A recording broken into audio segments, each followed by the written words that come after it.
Hello student, स्वागत है हमारे यूट्यूब चैनल RG24/7 पर। दोस्तों, आज हम जानेंगे क्लास 6 NCERT हिस्ट्री इतिहास में क्या, कब, कहाँ और कैसे। तो आइए देखते हैं देश के नाम। अपने देश के लिए हम प्रायः इंडिया तथा भारत जैसे नामों का प्रयोग करते हैं। इंडिया शब्द इंडस से निकला है, जिसे संस्कृत में सिंधु कहा जाता है। अपने एटलस में ईरान और यूनान का पता लगाओ। लगभग 2500 वर्ष पूर्व उत्तर पश्चिम की ओर से आने वाले ईरानियों और यूनानियों ने सिंधु को हिंदोस अथवा इंदोस और इस नदी के पूर्व में स्थित भूमि को इंडिया कहा। भरत नाम का प्रयोग उत्तर पश्चिम में रहने वाले लोगों के समूह के लिए प्रयोग किया जाता था। इस समूह का उल्लेख संस्कृत की आरंभिक लगभग 3500 वर्ष पुरानी कृति ऋग्वेद में भी मिलती है। बाद में इसका प्रयोग देश के लिए होने लगा। आइए देखते हैं इसमें आगे अतीत के बारे में कैसे जानें। अतीत की जानकारियां हम कई तरह से प्राप्त कर सकते हैं। इनमें से एक तरीका अतीत में लिखी गई पुस्तकों को ढूंढना और पढ़ना है। ये पुस्तक हाथ से लिखी होने के कारण पांडुलिपि कही जाती है।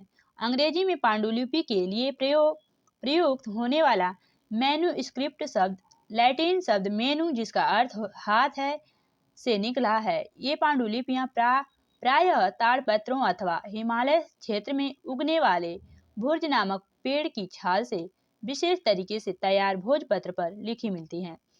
इतने वर्षों में इनमें से कई पांडुलिपियों को कीड़ों ने खा लिया तथा कुछ नष्ट कर दी गईं। फिर भी ऐसी कई पांडुलिपियां आज भी उपलब्ध हैं। प्रायः ये पांडुलिपियां मंदिरों और विहारों में प्राप्त होती हैं। इन पुस्तकों में धार्मिक मान्यताओं व व्यवहारों, राजाओं के जीवन, औषधियों तथा विज्ञान आदि सभी प्रकार के विषयों की चर्चा मिलती है।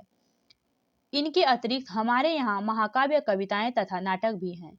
इनमें से कई संस्कृत में लिखे हुए मिलते हैं, जबकि अन्य प्राकृत और तमिल में हैं। प्राकृतिक भाषा का प्रयोग हम आम लोग करते हैं। हम अभिलेखों का भी अध्ययन कर सकते हैं। ऐसे लेख पत्थर अथवा धातु जैसी अपेक्षाकृत कठोर स्तरों पर उत्कीर्ण किए मिलते हैं। कभी कभी शासक अथवा अन्य लोग अपने आदेशों को इस तरह उत्कीर्ण करवाते थे ताकि लोग उन्हें देख सकें, पढ़ सकें अथवा उनका पालन कर सकें।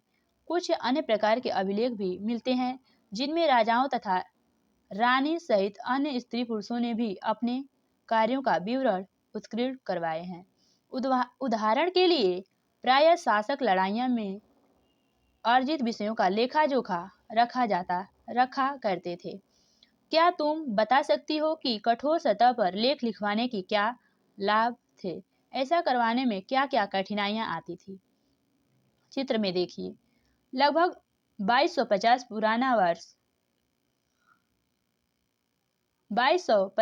वर्ष पुराना यह अभिलेख वर्तमान अफगानिस्तान के कंधार से प्राप्त हुआ। यह अभिलेख अशोक नामक शासक के आदेश पर लिखा गया था।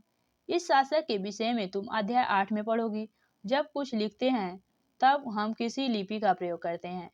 लिपियां अक्षरों अथवा संकेतों से बनी होती हैं। जब हम कुछ बोलते अथवा पढ़ते हैं तब हम एक भाषा का प्रयोग करते हैं।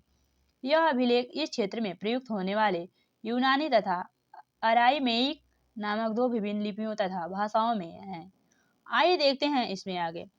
इसके अतिरिक्त अन्य कई वस्तुएं अतीत में बनी और प्रयोग में लाई जाती थी।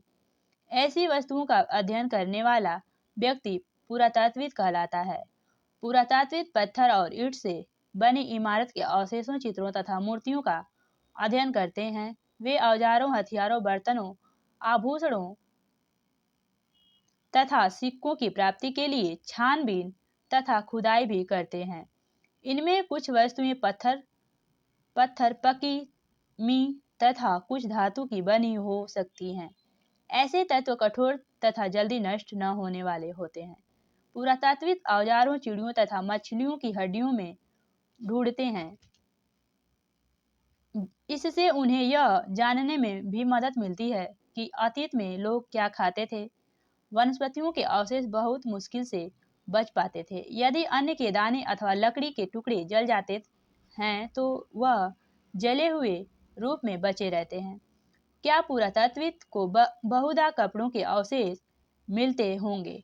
पांडुलिपियों, अभिलेख तथा पुरातात्विक से ज्ञात जानकारियों के लिए इतिहासकार प्रायः स्रोत शब्द का प्रयोग करते थे। इतिहासकार उन्हें कहते हैं जो अतीत का अध्ययन करते हैं।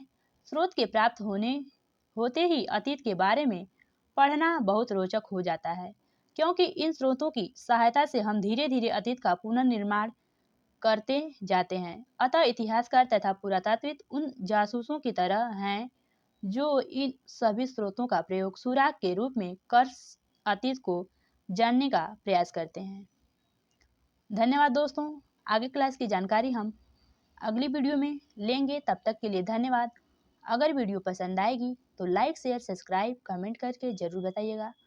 तब तक के लिए धन्यवाद। जय हिंद जय भारत।